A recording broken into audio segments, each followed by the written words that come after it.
Hello, it's Mark here with another diabetic beer review. So today I'm going to be going with a beer from one of the big hitters in the beer making world. Any guesses for who it's going to be? How about if I change the background? Any more of a clue? So today I'm going to be taking a look at Bud Zero. Here is of what is a Belgian bar.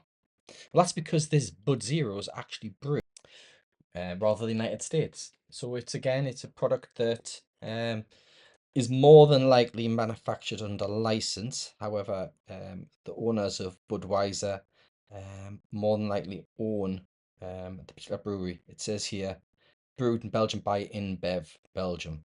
Do they are they owned by the company that owns Budweiser? I don't know. Anyway, the can mentions that it's a total of 46 calories. Let's go up there. You can see there 46 calories, 0% alcohol, and it also says 0 grams of sugar. How does this stack up against the competitors?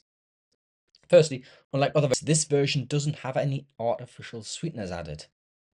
And looking at the nutritional information on the can, it's got 3.3 grams of carbs per 100 ml, so 11 grams per can. It's also got 0.1 gram of sugar per 100 ml, so 0.3 grams of sugar.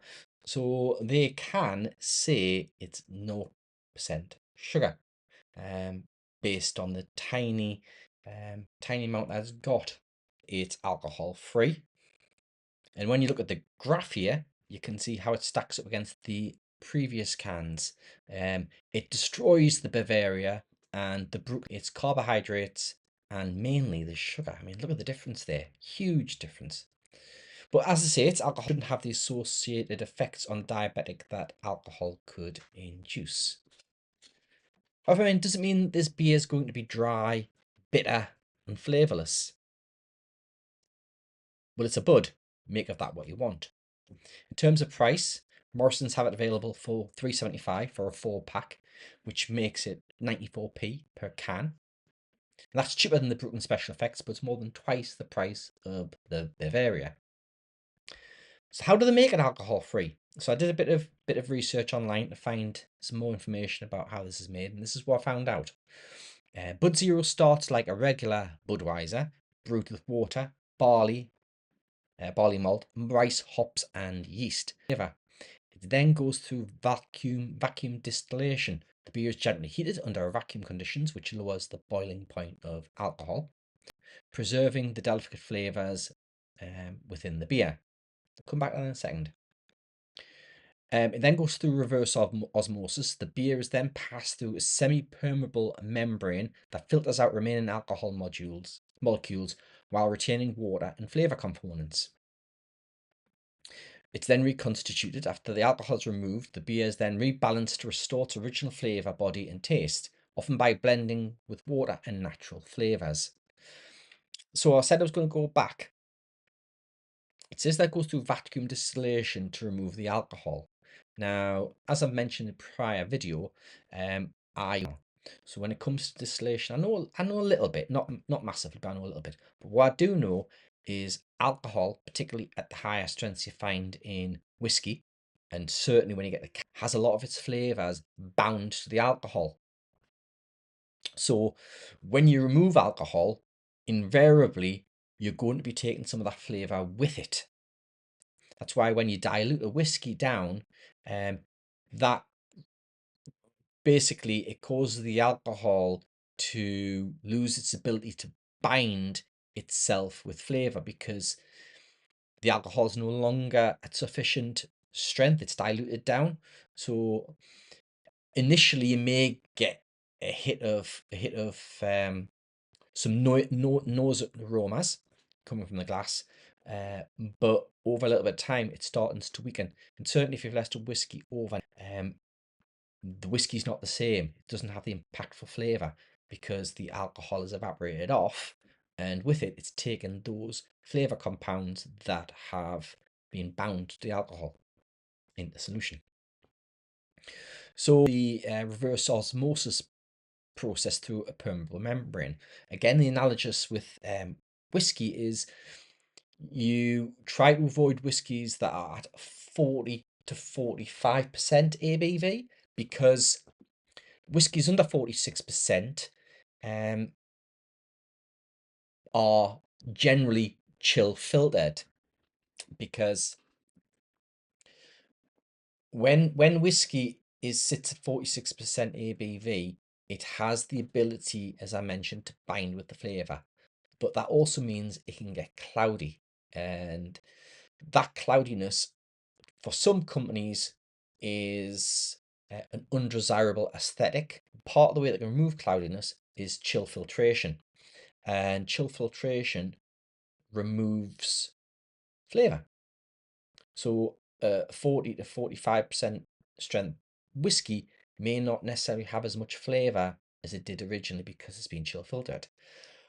Some distilleries barrier filter, and that, I think, is so the semi-permeable membrane that filters out remaining alcohol could be taking out flavouring, which is why the last stage, reconstitution, they put flavours back in. So it's not necessarily a fully coherent process that they're using here. However, that's not to say that this isn't going to taste bad. But we'll get it open, we'll give it a taste. I'm not hoping for much though. It's a lager, and unlike the Brooklyn, which was more to my taste because of its dry hopping, this only mentions the natural flavourings. It could be hops, it could be something else, but don't know. So we'll give it a go. Let's get this cracked and we'll give it a taste. Glass here. It's gassy, a little bit of head which is dissipated quickly. It's quite a golden colour here on the nose. It smells like a weak lager. Bit of maltiness there on the nose, you know, that traditional, typical lager head smell. It's it's like a diluted lager. What's it like on the taste? Cheers.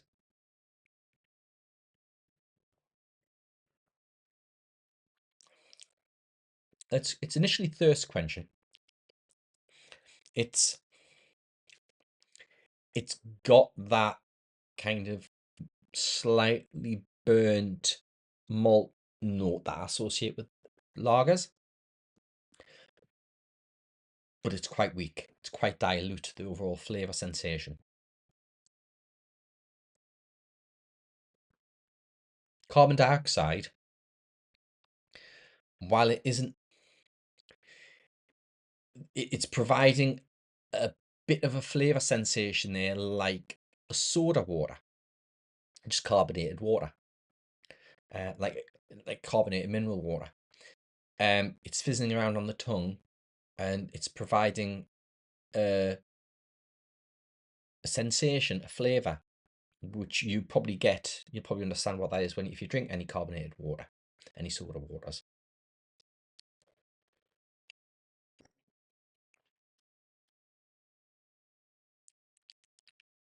It's not best. It's not sweet at all. It's very dry. It's not particularly bitter. There is bitterness there, but again, it's diluted. It's been restrained.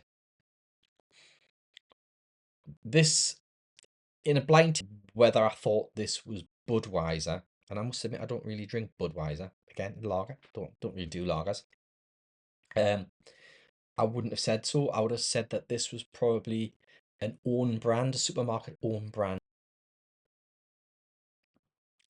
Would I buy more? Well, in terms of diabetics, type 2 diabetics, this is pretty much as perfect as you're going to get for a drink that is relatively low in carbs, particularly low in sugar. So it's a hell of a lot better than the previous two, as you've seen in the graph. But it doesn't provide that flavour, that enjoyment, the pleasure that you're going to want from a drink, from a beer. It's going to leave you a bit wanting more. in terms of another drink, something else.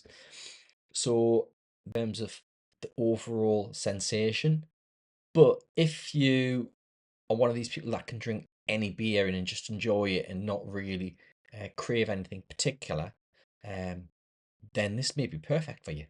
Um, Excellent effort on the diabetic nature of it, really poor on the flavour, maybe a bit of dry hopping more, and I'd certainly welcome that. But for the moment, cheers, and I'll see you again later.